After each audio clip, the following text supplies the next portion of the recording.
Hello à toutes et à tous et bienvenue sur votre podcast des explorateurs du e-commerce by ECN. Je suis Charles Ménildré d'e-commerce Nation et à travers cette chaîne, je vous amène dans les coulisses du e-commerce en France. Vous découvrirez des retours d'expérience exclusifs avec les meilleurs conseils de e-commerçants, solutions ou autres acteurs de l'écosystème, mais aussi des histoires inspirantes et des personnalités hautes en couleurs. Alors installez-vous confortablement pour ce nouveau podcast des explorateurs du e-commerce. Pour ce nouveau podcast, je reçois à mon micro Gildas Le Louarn, directeur marketing et produit chez Linkso.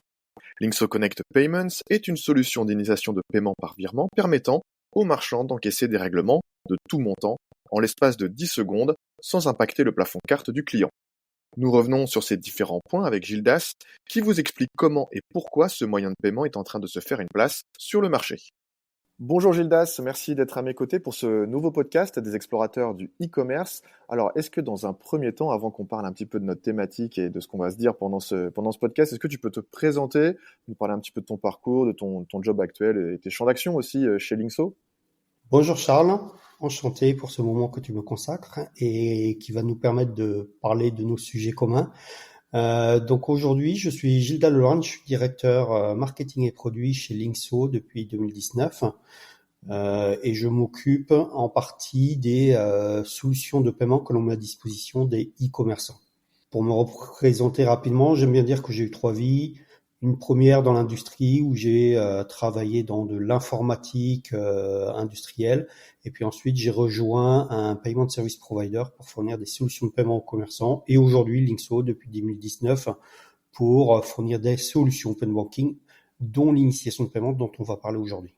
Ouais, tout à fait. Merci pour ta présentation. On te connaît un petit peu mieux maintenant. Et justement, tu nous parlais de Linkso. Est-ce que tu peux nous présenter Linkso et Linkso Connect aussi par la même occasion? Moi, j'aime bien présenter Linkso comme étant la première application bancaire. Il faut se repositionner, on est fin 2010.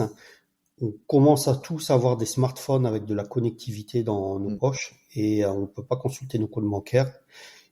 Et à ce moment-là, quelques banques fournissent des interfaces web qui permettent de consulter sur un ordinateur classique, mais pas d'application mobile. Et Linkso, c'est la première application mobile qui permet de se connecter à son compte bancaire et de le mettre dans une application mobile. Donc ça, c'est en 2011. Et c'est en ça que j'aime bien présenter Linkso comme la première application bancaire, parce que finalement, ça a été la première application qui permet de suivre ses comptes bancaires en temps réel dans le téléphone. Après, l'ensemble de l'écosystème a évolué. On sait tous qu'aujourd'hui, toutes les banques fournissent des applications de qualité et ça fait partie du standard. Donc, pendant tout ce temps-là, Linkso a évolué en fournissant la technologie qui est derrière ces applications bancaires. Et donc, c'est ça qu'on appelle Linkso Connect. Linkso, c'est vraiment l'application que vous téléchargez sur les stores qui permet de voir vos comptes. Linkso Connect, c'est la technologie derrière qu'on redistribue et qu'on vend en marque blanche. Très bien. Du coup, c'était intéressant du coup parce je pense que moi j'étais pas au courant, mais ni tous ceux qui nous écoutent n'étaient pas forcément au courant que c'était la première application du coup qui permettait de faire ça. Et du coup, Linkso, l'application, Linkso Connect, la technologie. Est-ce que tu as quelques chiffres à nous partager pour appuyer un petit peu cette présentation de Linkso et Linkso Connect? On va voir ça un petit peu en détail, mais aujourd'hui, Linkso, c'est 15 ans d'expérience. Et puis, je prends un chiffre qui va nous parler sur le sujet de l'initiation de paiement. C'est nouveau, l'initiation de paiement. On va dire que ça date de la mise en place de la DSP2 2019. Et donc, depuis que Linkso fournit des solutions d'initiation de paiement, on a traité 1 milliard d'euros. Et donc, c'est intéressant de voir un petit peu l'échelle de progression. Et aujourd'hui, on a des progressions significatives tous les ans. Ça devient vraiment un moyen de paiement de plus en plus dynamique. Et du coup, comme tu le disais un petit peu en introduction, initiation de paiement, open banking, ça va être notre sujet au cours de notre échange. Peut-être une question un peu scolaire, mais c'est vraiment pour lancer le sujet avant qu'on entre dans le détail. Est-ce que tu peux nous rappeler ce qu'est l'open banking / initiation de paiement, sa définition, voilà, pour qu'on voit vraiment de quoi on parle? L'open banking, c'est la capacité à un tiers technologique, on va le présenter comme ça, de se connecter à votre banque. Donc aussi bien en consultation, donc je vois la liste de mes comptes, mes transactions, mes soldes, et aussi bien en écriture. Écriture, c'est quoi? C'est je réalise un paiement. Donc l'open banking, c'est la normalisation à un niveau européen au travers d'une réglementation qui s'appelle la DSP2. C'est une réglementation qui donne la possibilité, dans un contexte réglementaire et sécuritaire bien défini, qui donne la possibilité à un tiers comme Linkso d'accéder en lecture à vos comptes et en écriture en initiant des virements. Ok, oui. Est-ce qu'on peut dire que c'est un virement simplifié au final, pas forcément besoin d'IBAN ou ce genre de choses? Comment ça? On va rentrer un petit peu plus dans le détail après, mais c'est juste pour finir un petit peu l'introduction. C'est en ça que c'est magique. Aujourd'hui, quand vous devez faire un virement à quelqu'un, vous allez lui demander un RIB ou un IBAN Voilà, ouais. et vous allez devoir l'enregistrer dans votre espace bancaire. C'est fastidieux. Avec ce qu'on appelle le virement simplifié ou l'open banking pour l'initiation de paiement, vous avez juste à suivre un parcours web ou mobile. Plus de saisie d'IBAN. En fait, votre IBAN, il est directement pré-rempli et vous arrivez directement dans l'application de votre banque. L'IBAN, il est déjà défini. Le libellé est déjà défini et vous avez juste à faire l'authentification comme vous la faites quand vous faites un paiement classique depuis votre application mobile de votre banque. Très bien. Bon, bah, je pense que pour l'introduction, on n'est pas trop mal. On sait qui tu es. Maintenant, avec un petit peu plus de détails, ton expérience. Linkso Connect. On a vu quelques chiffres aussi, hein, notamment 1 milliard d'euros traités depuis le lancement. Et puis voilà, on a rappelé tout de suite là, un petit peu la définition open banking, initiation de paiement. Je te propose qu'on entre vraiment dans le vif du sujet. Et pour commencer, peut-être un focus sur le paiement en e-commerce, parce qu'on a beaucoup de e-commerçants qui nous écoutent sur ce podcast des explorateurs du e-commerce, comme son nom l'indique. Est-ce que tu peux nous parler justement paiement e-commerce, des contraintes, des attentes, des besoins aussi du marché, peut-être avec des chiffres ou des exemples? Alors déjà, j'entends paiement, tout de suite, je pense sécurité. Ok. Et j'entends e-commerce, tout de suite, je pense taux de conversion, expérience client. Donc, c'est les deux clés de voûte. Il faut qu'on rassure les acheteurs, les bénéficiaires aussi, les marchands, hein, ce qu'on appelle les bénéficiaires dans ce cas-là, sur ces deux aspects. Donc, niveau sécurité, c'est très simple. C'est encadré, c'est réglementé. Et en termes de sécurité, les solutions qui sont mises en place en initiation de virement, c'est les mêmes que celles que l'on utilise quand on fait un paiement carte. D'accord. On a l'habitude, hein, maintenant, quand on fait un paiement carte, on s'authentifie en Face ID, en Touch ID ou avec toute autre biométrie de son téléphone pour valider le paiement. Anciennement, on faisait des SMS, mais ça tend à disparaître. Maintenant, on utilise vraiment l'application bancaire. Voilà. Et ben, on a le même dispositif de sécurité sur l'initiation de paiement parce que c'est la même réglementation en fait qui s'applique au paiement carte comme au virement bancaire. Donc finalement, les solutions techniques sont les mêmes. Donc même niveau de sécurité. Sur le deuxième sujet, expérience client. Quand on est dans un parcours de paiement e-commerce classique, on sélectionne son moyen de paiement. Donc là, c'est-à-dire qu'au lieu d'utiliser un moyen de paiement, on va dire, tel qu'on a l'habitude depuis 20 ans, on va sélectionner l'initiation de virement. Historiquement, si j'utilisais la carte, par exemple, je vais saisir mon numéro de carte. Bah là, quand je vais à la place sélectionner de faire un virement simplifié, on va me demander quelle est ta banque. Ça va me lancer automatiquement l'application de ma banque qui va me dire tu es sur le point de payer tel montant à tel marchand. Est-ce que tu es d'accord de valider cette transaction? Oui, non. Je fais oui et mon virement est réalisé. Donc en termes de parcours, on a vraiment quelque chose qui est très fluide. Il faut vraiment intégrer le parcours dans la dimension globale. Aujourd'hui, on sait qu'on fait de plus en plus de ventes sur des applications mobiles.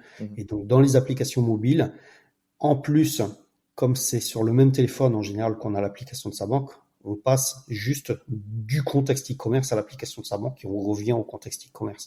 Donc, on n'a pas besoin d'aller chercher son portefeuille, d'autres moyens de paiement et tout se fait sur le même terminal quand on est dans un parcours complètement mobile. Donc, voilà ce que je pouvais partager comme élément vis-à-vis de la fluidité du paiement. Ouais, paiement e-commerce, donc sécurité, expérience client. Et tu disais juste avant de commencer ta réponse, voilà, parcours fluide et comme tu disais tout de suite, app to app, donc ça va vraiment plus vite. C'est effectivement ce à quoi je pensais en me disant, ok, c'est vrai qu'il faut aller chercher le portefeuille, la carte, etc. Donc là, on gagne vraiment ça comme temps. Et d'un point de vue conversion aussi, peut-être t'en parlais juste au début de ta réponse. Est-ce que tu as des éléments à nous apporter?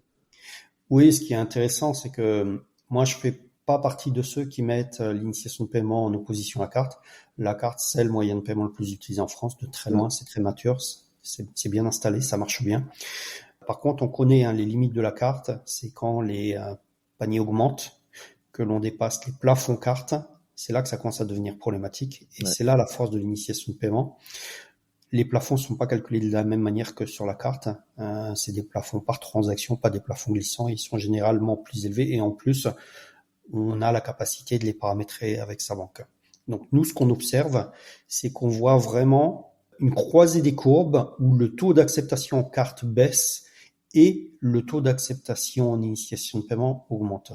Okay. Et cette croisée se fait autour de 500 000 euros. On voit une vraie bascule où on a plus d'initiations de paiement qui sont acceptées que de paiement carte. Donc, c'est vraiment sur des typologies de paiement et de paniers particuliers qui correspondent à des paniers moyens élevés que vraiment on a du gain en termes de taux de conversion.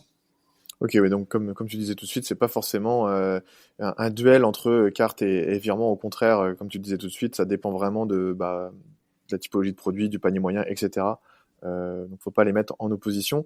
Et justement, même si tu as déjà un petit peu répondu à ma prochaine question, mais comment ça fonctionne concrètement, l'initiation de paiement par virement? Est-ce que tu peux nous expliquer peut-être les différentes étapes qu'on va découvrir si on l'utilise? Pour moi, il y a deux parcours de référence. Celui que j'ai décrit tout à l'heure, Ouais. c'est-à-dire je suis dans un parcours mobile complet, donc mon expérience d'achat est sur le mobile, et c'est ce même mobile sur lequel j'ai l'application de ma banque. Donc là, on passe du contexte marchand au contexte banque qui revient au contexte marchand. L'autre contexte, c'est de dire, bah voilà, je suis en train d'acheter sur un ordinateur, sur le web, donc je suis sur un site web classique, je suis dans mon navigateur, et là, quand je vais sélectionner ce moyen de paiement, ce qu'on va faire, c'est qu'on va afficher un QR code. On va scanner le QR code avec son téléphone mobile et là, ça va lancer l'application de sa banque pour valider le paiement. Donc, il y a une notion de découplage parce que c'est le téléphone mobile qui sert à valider le paiement. Finalement, quelque part, l'écran avec le QR code sur le site marchand, il remplace l'écran où on avait la saisie de la carte bancaire avec sa date d'expiration. C'est les deux parcours que j'aime bien décrire. Ça répond à peu près tous les cas, aussi bien en e-commerce qu'en proximité, les deux que j'ai décrits, puisque finalement le QR code, on peut l'afficher aussi sur un logiciel de caisse, dans un magasin physique. Ouais. Donc ça répond au cas de proximité. Et donc il y a des variantes, mais globalement c'est vraiment ça les cinématiques qu'il faut retenir. Alors j'ai une question qui me vient. Bon, c'est peut-être très très rare comme cas. C'est toi qui vas me dire. Mais si par exemple j'ai pas l'application de ma banque sur mon mobile, comment ça se passe? Aujourd'hui, toutes les banques ont mis à disposition des solutions d'authentification pour la carte. On va partir du principe qu'on a toujours une solution d'authentification pour la carte. Et globalement, les banques mettent à disposition la même solution pour la carte et pour le mobile. Et donc, si l'authentification se fait pas via mobile, c'est qu'elle se fait par un autre moyen. Et donc, c'est cet autre moyen qui est utilisé. D'accord, très bien. Et si tu devais résumer justement, je sais pas, peut-être 2, 3 ou 4 avantages de cette initiation de paiement par virement, ce seraient lesquels? Donc c'est vraiment les montants qui sont facilement accessibles de manière plus élevée grâce aux plafonds qui sont différenciés. C'est des parcours fluides quand on est sur des parcours à QR code et mobile où on n'a pas besoin de saisir. C'est aussi la possibilité d'accéder à ce qu'on appelle le SCT Inst. Donc c'est le paiement instantané. Okay. Donc là, c'est vraiment la capacité à ce que les fonds arrivent sur le compte du marchand en temps réel. C'est très intéressant ça pour certains cas de figure où typiquement, principalement en proximité, où je dois laisser partir les gens avec un matériel, ou alors en vente à distance, c'est intéressant pour des ventes immatérielles. Okay. Je veux être sûr d'avoir les fonds au moment où je libère la matière numérique quelque part. Donc je verrais ça comme 3 arguments clés de ce moyen de paiement et qui me semblent vraiment importants à rappeler. Très bien. Et admettons, je suis un e-commerçant, mais je sais qu'il y a beaucoup de e-commerçants qui nous écoutent, je te le disais tout de suite, mais admettons, moi je suis un e-commerçant, ok, je suis convaincu par ce moyen de paiement, et ben comment est-ce que je peux le mettre en place sur mon e-commerce? C'est quoi un peu le processus? Combien de temps ça prend? Est-ce qu'il y a des prérequis? Est-ce que tu peux m'évoquer tout ça? Donc je suis e-commerçant, j'ai potentiellement une plateforme de e-commerce qui me permet de gérer mon site marchand. Et donc, il y a des plateformes du commerce. Par exemple, nous, on fournit un plugin pour les CMS, PrestaShop et WooCommerce. Donc, je suis marchand avec ces solutions-là. J'ai juste installé un plugin, je le configure. J'ai souscrit auprès de Linkso Connect une prestation d'initiation de paiement. Je mets mes identifiants et voilà, c'est tout. Ouais, ça va assez vite. Ouais. Donc ça, c'est l'option 1. L'option 2, c'est de dire j'ai pas de site marchand, je suis en proximité. Là, nous, Linkso Connect, on fournit un dashboard qui est une interface web qui permet de générer des demandes de virement. Donc, c'est quoi générer? C'est dire, bah voilà, j'ai besoin de créer un lien pour un paiement de tel montant. Ça génère une URL qu'on peut une URL et un QR code qu'on n'a plus qu'à envoyer à la personne qui doit payer. Donc ça, c'est complètement autonome. Et puis, troisième moyen d'intégrer, c'est un produit technologique qu'on fournit. Donc, on donne accès à nos API qui permet à tout un chacun d'intégrer notre solution, que ce soit un éditeur, que ce soit des développements spécifiques chez le marchand. Donc, il y a toujours moyen d'intégrer de n'importe quel système avec l'API. Ok, et du coup, oui, peu importe le cas de figure, c'est quand même relativement rapide. Ça peut être mis en place rapidement, au final. Oui, aussi bien le dashboard, Ouais. c'est quasi immédiat, hein, c'est juste donner accès à l'utilisateur. Sur de l'intégration API, bien évidemment, ça nécessite un peu de développement, mais on va Mm. dire que entre le dashboard et les modules de plugin de CMS, c'est l'histoire de quelques heures. Très bien. Et est-ce qu'il y a une réglementation, justement, pour proposer ce moyen de paiement sur mon e-commerce? Est-ce qu'il y a des règles à suivre, des prérequis, etc.? Donc, on l'évoquait un petit peu en introduction, c'est Ouais. de dire que ces capacités d'initiation de paiement viennent également de la réglementation qui a évolué autour de l'open banking, donc ce qu'on appelle la DSP2, et qui fournit cette ouverture du marché. Donc, en termes de réglementation, c'est nous qui nous y conformons. D'accord. C'est-à-dire que Linkso Connect est agréé auprès de la CPR, et donc ça nous donne le droit de fournir ce service. Donc, c'est notre responsabilité de fournir l'écosystème qui permet à un marchand d'être dans une utilisation légale des solutions. Donc ça fait partie de la fourniture de notre service. Très bien. Est-ce que tu as des exemples concrets à nous partager? Parce que là, on a évoqué pas mal de sujets, un petit peu la définition, comment est-ce que ça fonctionne, les avantages, comment est-ce que je peux l'intégrer sur mon site e-commerce. Tout de suite, on parlait de la réglementation. Et voilà, peut-être pour finir vraiment cette partie open banking, est-ce que tu as des exemples à nous partager de clients ou de secteurs d'activité aussi qui utilisent ce moyen de paiement?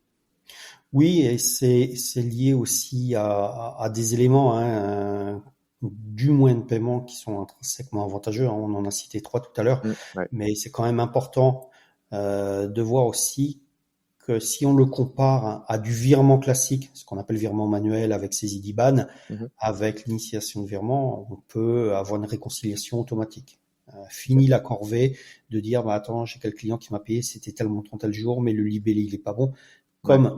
Comme c'est moi, marchand, qui vais initier, qui vais définir le libellé qu'il y aura dans ma transaction, j'arrive à rapprocher, à mettre ma référence commande dedans et je suis sûr que ce sera bon.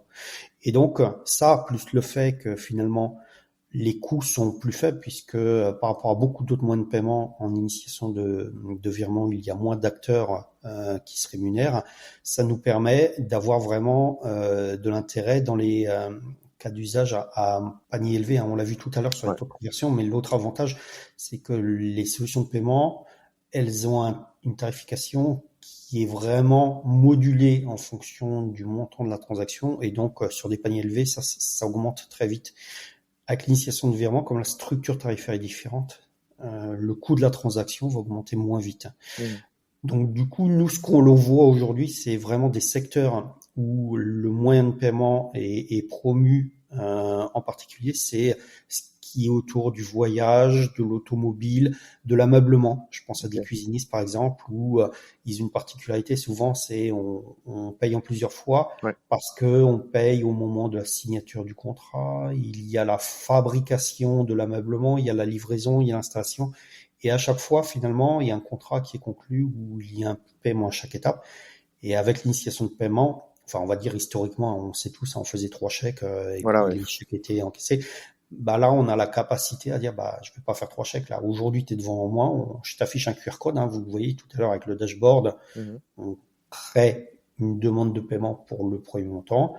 Donc, mon client, au même moment qu'il signe le contrat chez moi, il scanne le QR code et il fait le premier virement. Et puis quand Ok. je vais recevoir le matériel dans mes entrepôts, là, je vais envoyer un email au client disant, bah, ça y est, on arrive à la deuxième échéance, j'ai reçu le matériel, tiens, je te mets un QR code. Voilà, et comme ça, on a la deuxième échéance. Et puis au moment de la livraison ou de l'installation, quand on a fini l'installation, pareil, l'installateur, il peut venir aussi, il peut générer une demande de paiement et faire le troisième paiement. Donc c'est vraiment ça mixe un petit peu les avantages de la carte, du virement historique et du chèque.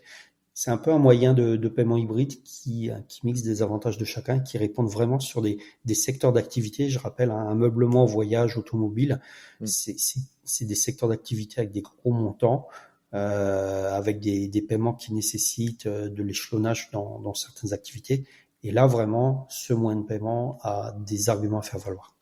Merci pour ta réponse complète parce que justement j'allais te poser une autre question sur voilà comment est-ce qu'on peut payer en plusieurs fois sur ces paniers élevés, etc. avec les échéanciers, mais tu y as déjà répondu, donc pas de souci et très bon exemple avec la cuisine par exemple, où c'est le cas très très souvent.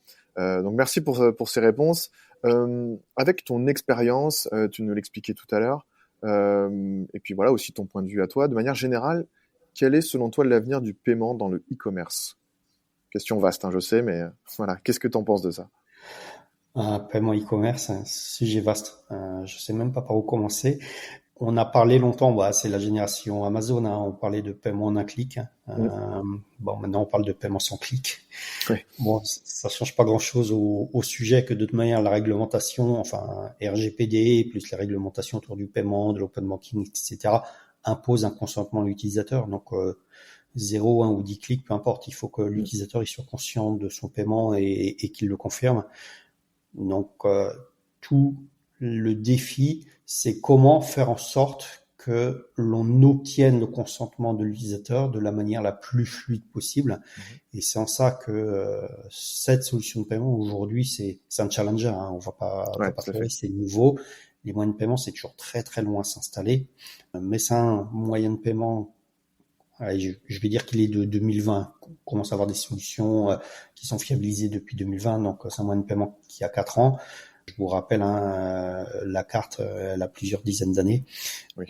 Et donc, c'est très intéressant de voir comment il répond à des nouveaux moyens de paiement, mais surtout comment il permet de résoudre des problématiques qu'on a avec des paiements historiques. Et je pense en particulier en chèque. Hein, on est très friand du chèque en France. Donc, il y a vraiment une grosse enveloppe sur le chèque. Je disais que je comparais pas l'initiation de virement en tant que alternative à la carte. Par contre, alternative au chèque, c'est flagrant. Enfin, il faut que ça le devienne. Donc, on a vraiment une opportunité d'aller remplacer des moyens de paiement comme le chèque et de répondre à des problématiques. Le chèque, c'est du coût de traitement, c'est des problématiques de rapprochement, c'est des gestions d'échéanciers, comme on le disait.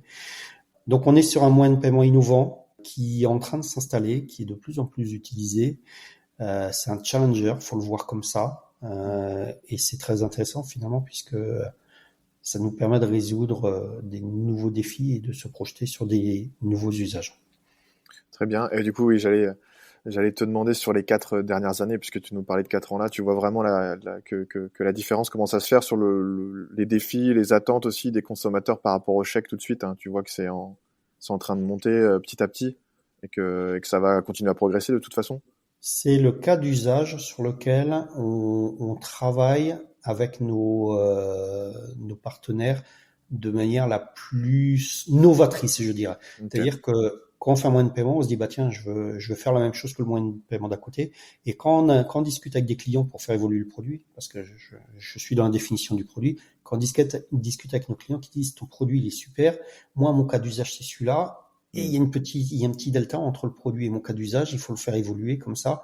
Et c'est là qu'on est vraiment dans de l'innovation, c'est quand on va traiter des cas d'usage innovants. Et les cas d'usage innovants qu'on a, c'est des gens qui font beaucoup de chèques aujourd'hui. Vraiment, beaucoup de chèques, ou alors du virement manuel, mais on sait bien que c'est les mêmes. Hein. Aujourd'hui, soit on paie par chèque, soit on donne un IBAN et puis on dit, voilà, payez-moi quand vous avez le temps. Ouais. C'est bien le problème, c'est quand vous avez le temps. Ouais, c'est intéressant du coup ce que tu nous dis, et comme effectivement tu es dans la définition du produit, voilà, ça toi aussi avec tes équipes de faire évoluer pour que ça colle au maximum aux attentes et aux défis du marché. Et justement là on parlait paiement e-commerce de manière générale, mais on est revenu quand même à l'initiation de paiement. L'open banking, comment ça va évoluer? Est-ce qu'il y a des réglementations qui vont changer? Est-ce que voilà, c'est quoi un petit peu la suite sur les mois, les années qui viennent par rapport à l'open banking? À très court terme, on a une révision du règlement sur le virement instantané qui fait que, en tout cas en France, aujourd'hui, les banques ne font pas payer. Alors les banques particulières, on va se concentrer là-dessus. Les banques particulières ont toutes intégré le virement dans les packages standards des offres bancaires. Donc je connais pas ou très peu de banques qui font payer le virement classique. Alors le virement c'est pas instantané. A contrario, le virement instantané, celui qui est crédité immédiatement sur nos comptes, on va dire à peu près 50% de la place française le facture. Donc il y a une première réglementation qui rentre en œuvre en plusieurs étapes. Et une étape qui est intéressante, c'est octobre 2025, où les banques devront aligner la tarification du virement instantané sur le virement classique. Autrement dit, les 50% de banques en France à peu près qui facturent le virement instantané, et qui ne facturent pas le virement classique vont devoir fournir le virement instantané de manière gratuite. Enfin, gratuite, c'est un peu abusé. C'est selon la même tarification que le virement classique, et en fait, ça fait partie du package du contrat qu'on a avec sa banque.